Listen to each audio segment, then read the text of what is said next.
This video is brought to you by the Paladin Learn History app. 480 BC. I'm standing with you on the Isthmus of Corinth, that thin strip of land where Greece tightens into a belt. The wind hits your face and it tastes like two seas at once. Sharp salt off the Corinthian Gulf on one side and a cleaner Aegean bite off the Saronic on the other. And right away, you get why this spot scares people and attracts them. It's flat, exposed, loud with wind, but it's also the shortcut, the place where a city can turn geography into money. Now look ahead. Corinth's walls sit back from the open ground, and behind them, the Acrocorinth just punches up out of the earth. Dark rock, blunt edges, no softness to it. It doesn't feel like scenery. It feels like a doorstop. So let's move through it like we're actually here. Street grit first, then salt and tar at the ports, and then the climb up into stone and control. Leaving the open isthmus, we drop into the lower city and the air changes fast. The wind dies, the heat sticks, and now it's dust, wood smoke, and that warm animal stink that lives in any tight street where people and beasts share the same space. Look down. This isn't a nice paved ancient city floor. It's packed earth chopped up by hooves and wheels, with slick patches where yesterday's water turned it into brown paste. You feel the grit push into your sandal, and you keep shifting your foot just to stop it rubbing raw.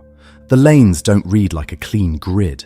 They kink around courtyard walls, then straighten out where traffic forces it, near a shrine, a busy corner, a gate where everyone gets squeezed into one line. If I'm using AI to bring an old plan back to life, this is where it pays off.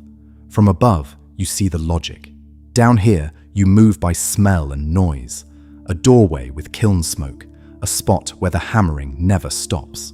A corner where the same little shrine catches the eye every time. Most houses are plain courtyard homes, sun-baked walls, timber beams stained dark, and roofs that trap smoke so long the whole place smells like old fire, and the work is right there in the doorway because that's how you survive. A potter turning clay with one hand while he shouts at a kid to keep the dogs off the drying pots.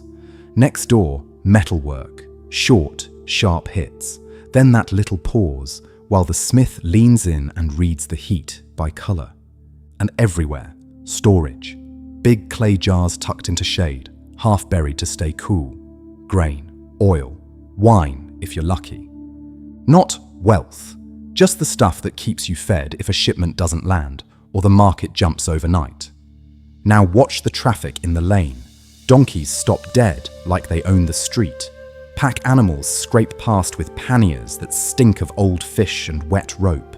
Two men dig a cartwheel out of a rut, backs bent, teeth clenched, and nobody helps because everybody's already late. And you keep seeing water jars. That's the real daily pressure here, not poetry, just trips. You hear it at the wells, the clack of pottery, the splash, the arguing, the little deals traded while people wait their turn. In summer, when water runs low, everything gets tighter. Tempers, prices, work. Access matters, and the people carrying it all day feel it in their shoulders.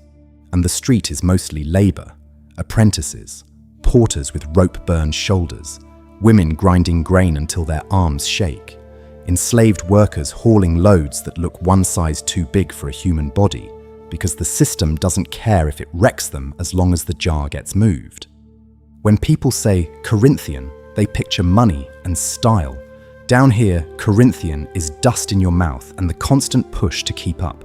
The rich are close enough to feel like a shadow, but most people are just trying not to lose a tool, a customer, or a day's food, and the whole city keeps tugging us outward. The lanes start aiming toward the roads that matter, and the air slowly picks up salt again. So follow that pull. We're heading for the routes to the ports.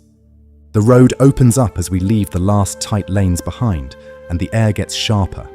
Less smoke now, more salt. The ground firms up too, hard beaten dirt with rope fibres, broken pots, and black flakes of pitch that stick to your sandal like old gum. Corinth doesn't just face one sea, it plays both, west to the Corinthian Gulf, east to the Saronic, and right between them, this narrow land bridge that makes every captain do the same math, risk the long sail around the Peloponnese, or cut across here and pay Corinth for the privilege. So first, we angle west toward Lechaion. This side feels heavy. Bulk cargo, repair work. The smell hits you before you even see the water. Tar, fish, wet timber, and that sour bilge stink baked into old hulls. The sound isn't festive. It's orders, grunts, the slap of water on planks, and the crack of a mallet driving a peg home. Along the waterfront, storehouses built for volume, amphorae stacked like a wall, grain sacks piled under rough awnings, timber, resin, rope as thick as your wrist.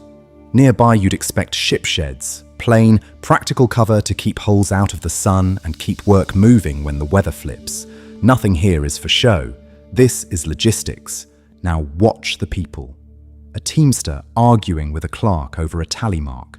A porter with a forehead strap leaning forward until his whole body becomes a lever.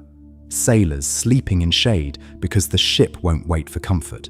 And threaded through all of it, enslaved labor, hauling, scrubbing, carrying water, hands cracked, shoulders rubbed raw. In 480 BC, that pressure is higher. War news doesn't just scare people, it changes schedules. A late cargo means no pay. A missing oar means a trireme can't move. A Persia rumor makes a warehouse owner lock a door and sit on stock. And right here, you feel the Diolkos as an idea before you even see it.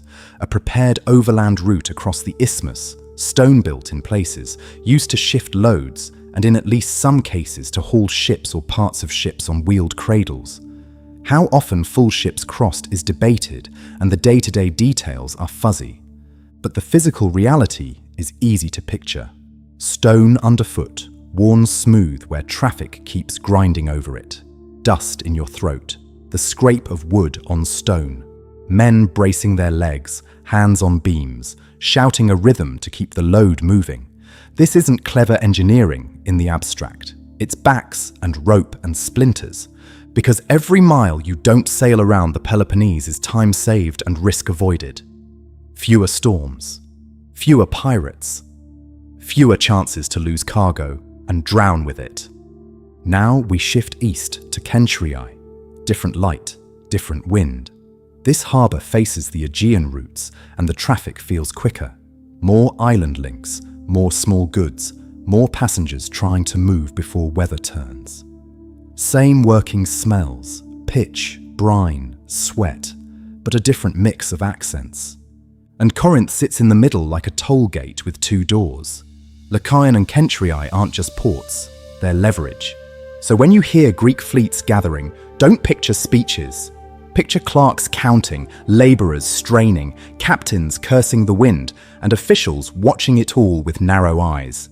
And with salt still on our clothes, we turn back inland. Because above both seas, that rock is waiting, the Acrocorinth, watching every road like it owns them. Leaving the salt air behind, we start climbing. The road narrows and tilts, and your legs notice it right away.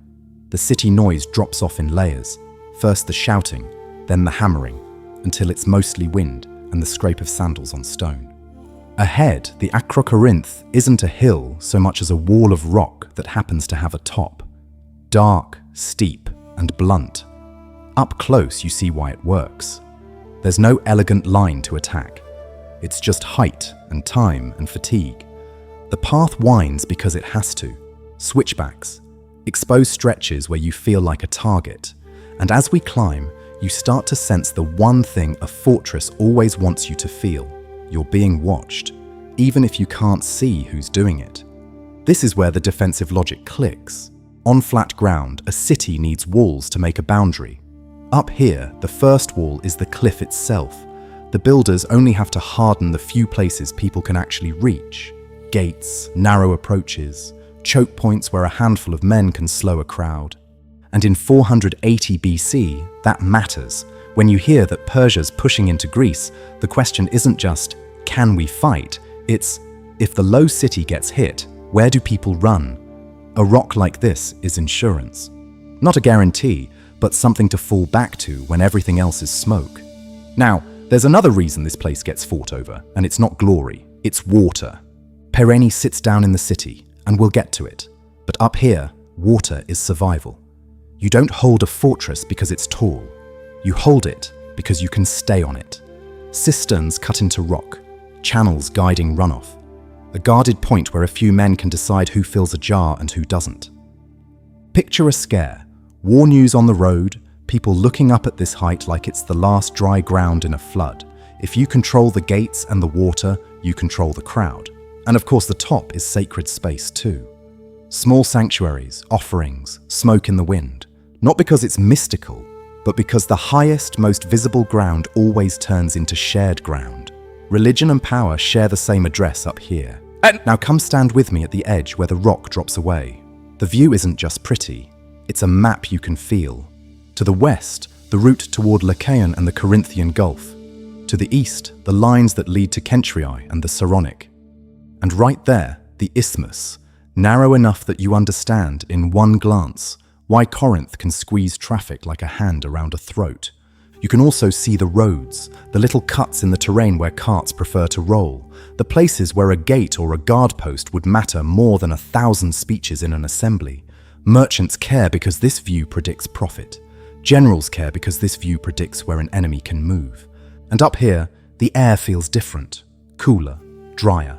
It tastes like stone dust instead of fish. So when you think about Corinth in this year, don't picture a single city. Picture layers. The loud, working low ground that makes money. The ports that make it move. And then this rock, turning all of it into control, because the one thing higher than trade is the ability to shut the road. Now we head back down, not all the way to the harbours this time. We're dropping into the civic core, where water and space get turned into public order, and where Corinth shows you, on purpose, that it's running the show. Coming off the Acrocorinth, the drop back into the city feels like rejoining a current. The wind fades, the voices come back, and the streets start telling you what matters. Water first, then space, then who gets to stand where. We reach Peirene and you feel it before you see it. The air turns cooler. Damp, stone sweats a little in the shade. Even in a busy city, the sound changes here. Less scraping and shouting, more echo, more steady splash into basins. A fountain like this isn't just nice. It's a machine that makes the city run. People time their day around it. You get lines, quick deals, arguments over whose jar goes next. And if you're paying attention, you see control hiding in plain sight. Someone maintains it. Someone decides when it gets cleaned. Someone can post rules, or guards, or both, when the city's tense. Stand close and watch faces. A woman counting coins before she buys bread. A porter rinsing grit out of his mouth. An enslaved boy sent down with 2 jars. Eyes on the ground because he can't afford trouble. And over all of it, gossip moving faster than any messenger on the road. Now we let the flow carry us toward the Agora. Not a marble dream, not everyone giving speeches. Mostly it's work. Measures, weights. A man pinching grain to test it.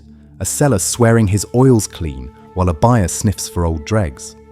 Corinth's a port city, so it has to feel safe to strangers.